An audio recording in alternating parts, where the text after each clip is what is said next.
O senhor falou que dá muita proximidade entre Jorge Messias e o presidente Lula. De fato, existe. É a mesma proximidade que havia entre André Mendonça e Jair Bolsonaro. Eu queria saber o que o senhor acha dessa proximidade do governo anterior, que eu não me lembro do senhor ter criticado. Colocando na perspectiva, eu acredito, Miriam, que há uma diferença fulcral, fundamental, entre o Jorge Messias e o André Mendonça. O André, e eu sou testemunha disso, conheceu o presidente Bolsonaro no exercício da sua função como advogado-geral da União. O Messias é reconhecido como alguém que é um quadro do partido, apesar de não ser filiado. Quanto à questão A gente está recebendo agora o senador Rogério Marinho, líder da oposição, a quem eu já agradeço pelo convite, pela entrevista, e eu já jogo para Elisa para a gente começar a conversar. Muito bom dia. Oi, Camila, mais uma vez, bom dia para você, bom dia, líder, obrigada mais uma vez pela entrevista. Tem muito assunto, como a Camila falou, mas vou começar pelo quente de hoje. O projeto da dosimetria, a votação dos vetos. Queria saber a previsão do senhor. O senhor me disse agora há pouco que o governo está tentando derrubar a sessão, apresentando ali requisitos, argumentos regimentais. Queria saber sobre isso, se o senhor acha que eles vão conseguir. E um outro ponto, qual vai ser a estratégia para manter os trechos da lei antifacção? O que os senhores definiram como estratégia regimental para isso também? Bom dia, Elisa, Camila. Estamos já há uns 20 minutos aí discutindo questões regimentais, faz parte do processo, né? O governo aparentemente não tem os votos para manter os vetos, ou o veto, né? E tenta, através de artifícios regimentais, obstacular o início da sessão. Então, nas breves comunicações, daqui a pouco vamos entrar na ordem do dia, e eu acredito que, a exemplo do que ocorreu por ocasião da votação da lei, né? Nós teremos aí uma ampla maioria. Claro que nós só saberemos do resultado após o término da sessão. Lei antifacção, já tem uma resposta? Olha, nós tivemos uma conversa com o presidente Davi no início da semana, colocando para ele que o veto que o presidente Lula colocou no projeto de lei sobrestou a lei, e nesse interim, nesse interstício, aconteceu a votação do projeto antifacção, que determinou uma progressão bem mais severa para crimes graves no país, principalmente aqueles ligados a facções criminosas. Então, a conversa que tivemos com o Davi foi que houvesse um fatiamento do veto. A questão da progressão fosse retirada, né, fosse colocada à parte, e a gente se ativesse apenas a 8 de janeiro, né, o que concerne 8 de janeiro. Aparentemente isso vai ocorrer, nós vamos aguardar o início da sessão da ordem do dia, onde ele deve fazer a declaração de que forma nós iremos votar os vetos. Quero aproveitar aqui, senador, perguntar duas coisas, muito rapidamente sobre dosimetria. Se o senhor se reuniu agora há pouco com o presidente Davi Alcolumbre, e já também emendar a pergunta sobre o que aconteceu ontem em relação a Jorge Messias, se já há um combinado com o Davi Alcolumbre de que somente o próximo presidente eleito é que vai ter a oportunidade de ter um nome analisado por Supremo. Bom dia. Bom, de fato, conversamos ontem, logo após o resultado, já havíamos aventado essa hipótese anteriormente. Nós estamos entrando no mês de maio, daqui a mais 2 meses nós teremos um recesso parlamentar, há todo um trâmite, há toda uma liturgia na apresentação de uma candidatura ao Supremo Tribunal Federal. É de bom tom, né, que nós tenhamos a possibilidade de aguardarmos a definição do processo eleitoral para que o próximo presidente da República, e nós saberemos disso brevemente, agora em outubro, né, tenha a legitimidade que lhe será outorgada pelas urnas para fazer essa indicação. Aparentemente há uma boa vontade do presidente do Senado, né, nós já formulamos esse pedido conversando com ele e com outros líderes. Vamos aproveitar inclusive agora, né, a sessão congressual para renovarmos esse pedido publicamente. É claro que isso é uma discricionalidade do presidente da República de fazer a indicação e do presidente da Casa de colocar em votação, mas eu acho que seria bastante ponderado, seria de bom tom, cairia bem, né, que nós aguardássemos o resultado das eleições agora de outubro.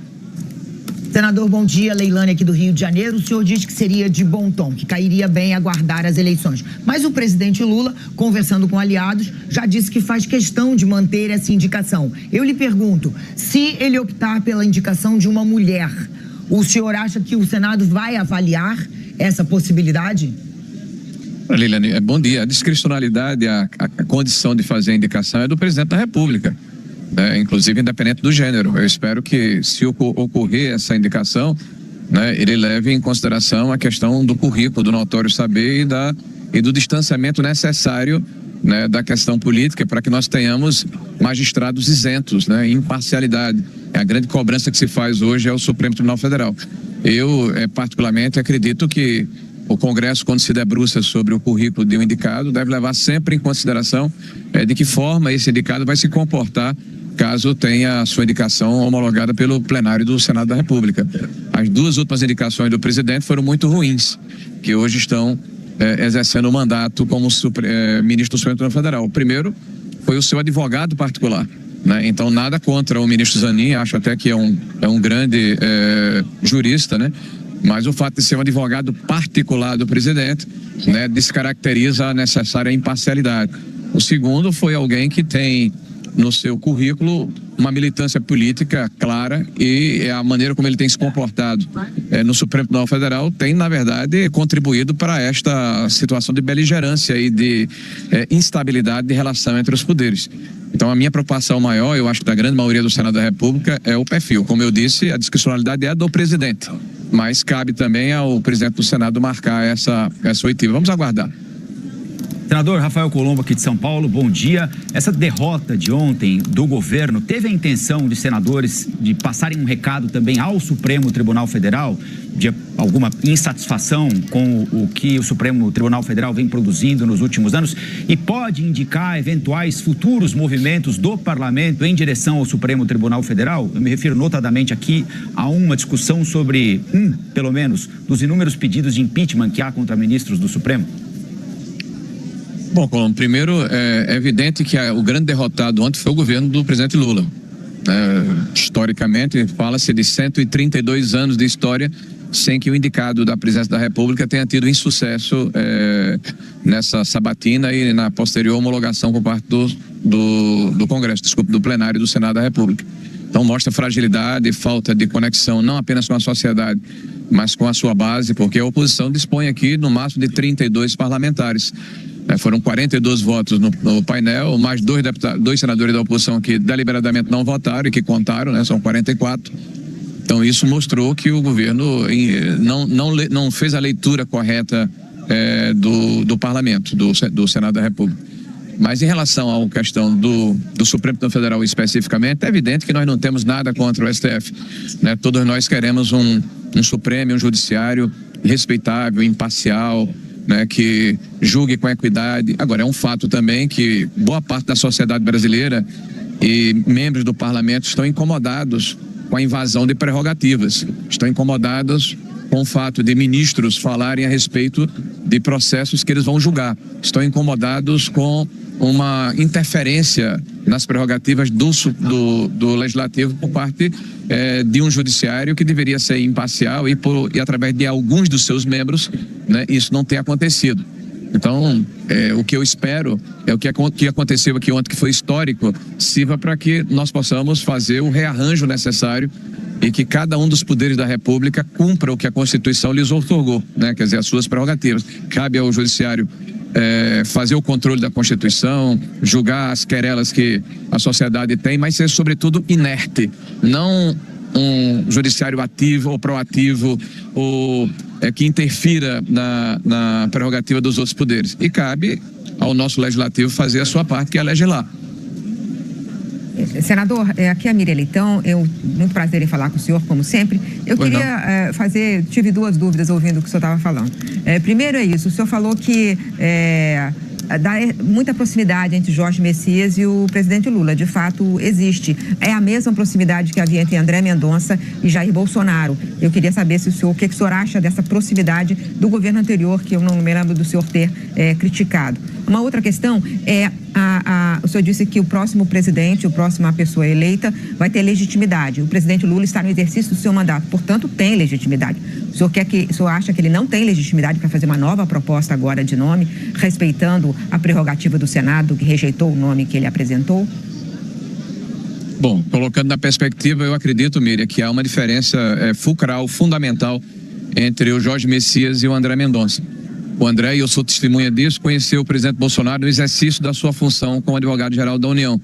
O Messias é alguém que tem um histórico e de uma afinidade, uma convergência com o PT, pelo menos há mais de 10 anos. Então, é reconhecido como alguém que é um quadro do partido, apesar de não ser filiado, né? As afinidades, as convergências, as similaridades, o fato de ter ocupado sempre postos relevantes em governos do Partido dos Trabalhadores é histórico, é diferente do André Mendonça. Quanto à questão da legitimidade, eu não retirei a legitimidade do presidente. Deixei claro que ele tem essa discricionalidade que lhes é dada pela Constituição brasileira. Como é dado pela Constituição e pelo regimento da Casa, o poder de pautar ou não essa nova indicação, se for o caso. O que eu estou ponderando aqui é que, diante do quadro que está estabelecido no país, né, e dado a exiguidade de tempo, seria razoável, né, seria de bom tom, foi a expressão que eu utilizei, que nós aguardássemos a definição do próximo presidente da República, que aí, legitimado, este sim, pelo voto popular, que vai acontecer daqui a pouco, né, nós teríamos uma condição de que esse próximo indicado tivesse uma condição melhor de ser acolhido aqui pelo Senado da República, mudado, evidentemente, os critérios, que não deveria ser de vassalagem ao governante de ocasião. Né? Essa é a nossa preocupação. Senador Rogério Marinho, Valdo Grosso, bom tê-lo conosco. Senador, ontem à noite o senhor conversava comigo que o resultado da votação desta quarta-feira era que o governo Lula 3 no Congresso acabou, né? Mas há alguns projetos de interesse do governo que vão tramitar no Senado. Por exemplo, aquele que é um projeto de lei que vai passar pela Câmara e vai para o Senado, que permite usar a arrecadação extra de tributo com exportação de petróleo para reduzir tributos de gasolina para enfrentar essa crise do petróleo. Neste projeto, a oposição vai votar a favor ou contra? Olha, Valdo, a forma como esse governo está tratando a crise dos combustíveis é diferente do que nós fizemos quando estávamos no governo. Nós não fizemos aumento de impostos, nós não buscamos prender donos de postos de combustíveis ou de distribuidores de combustíveis, nós não estamos buscando fazer tabelamento de preços de frete de caminhões, né? Nós estabelecemos uma relação com o mercado e negociamos com o parlamento. De fato, o que ocorre agora é a visão que esse governo tem de como a economia tem que se comportar. Cada projeto tem que ser observado com responsabilidade em relação ao que ocorre no país. Nós vamos aguardar a tramitação do projeto e vamos ter uma posição a respeito do tema. O que nos incomoda nesse processo é que a maneira como o governo encara esta situação é uma maneira que, de forma atabalhoada, deixa, via de regra, um legado ruim para o futuro. Essa questão fiscal é uma prova disso. Não é por acaso que a população brasileira se desconectou, rejeita hoje o presidente Lula. Porque quem caiu no golpe da picanha, Valdo, sabe que, de fato, apesar de toda a propaganda governamental, quem vai ao supermercado fazer compras sabe que com mais dinheiro no bolso, ou com mais recursos no bolso, está comprando menos, está levando menos alimentos para casa, menos gêneros de primeira necessidade. E a reação se dá porque o governo não tem plano, não consegue entender como é que se trabalha de forma estruturada para resolver desafios que as intempéries da economia lhes apresentam pela frente. Senador, obrigada pela entrevista, um bom dia, bom trabalho. Ok, um abraço para vocês, obrigado pela oportunidade. Você tem um endividamento, isso está mexendo com o humor. O governo estava primeiro no modo negação. É importante dizer isso. Você tem uma política expansionista e você tem, por causa dessa política expansionista do governo, cada vez uma taxa de juros muito elevada. Agora caiu para 14,5%, mas é muito alta. 14,5% é um patamar absurdo. Então, se você está incentivando, o governo gasta, incentivando que as pessoas gastem, e ao mesmo tempo você está endividando o país, as pessoas também estão se endividando. Tudo está dentro desse contexto. E a taxa de juros lá em cima não tem conta que feche. Então, pode estar com emprego, pode estar com inflação controlada, né? A que preço é essa taxa de juros e ao endividamento das pessoas e do próprio país. Então, essa conta não fecha e a conta chegou. Então, não adianta dizer, está tudo bem na economia. Não está, porque as pessoas estão com essa sensação de não conseguir comprar. O que o Felipe Matoso estava falando, esse dado de 30% de endividamento das famílias, e isso é muito grave. Por quê? Porque mesmo que estejam com salário maior, estejam empregados, elas estão comprando menos. E as pessoas estão sentindo isso. Eu estava conversando, Colombo, esses dias fui abastecer posto, conversando com um frentista.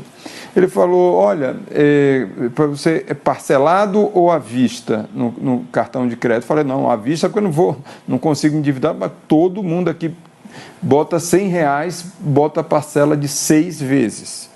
Então, olha como está a situação do país, das pessoas que estão realmente endividadas. É um exemplo prático.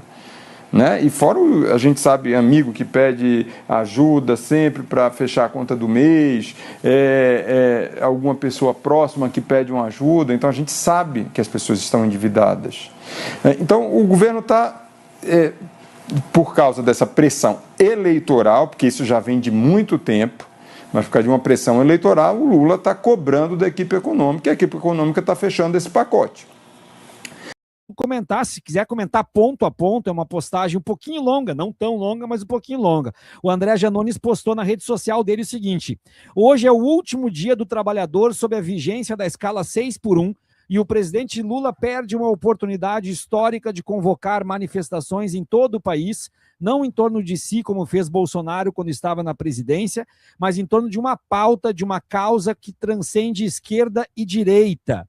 O fim da escala 6x1 é uma das raríssimas bandeiras capazes de romper a polarização política e furar a bolha. Pela primeira vez, teríamos hoje pessoas de todos os espectros políticos unidos em uma mesma manifestação.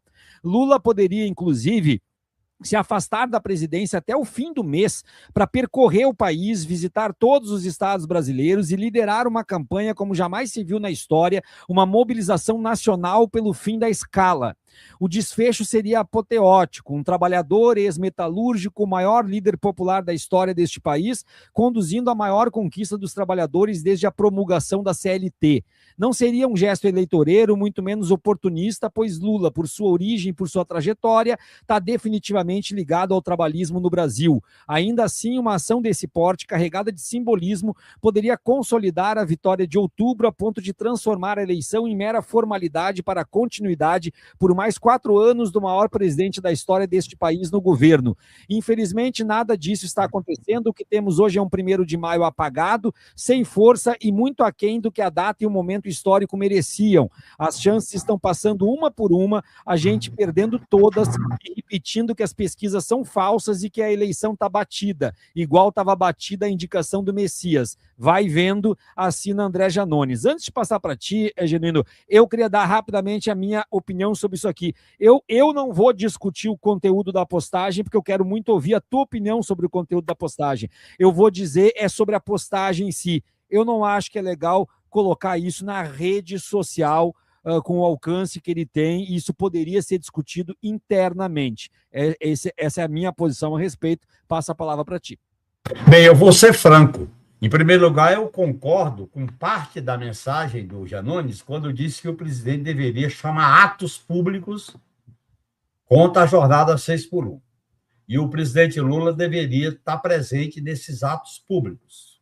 Isso ele está correto.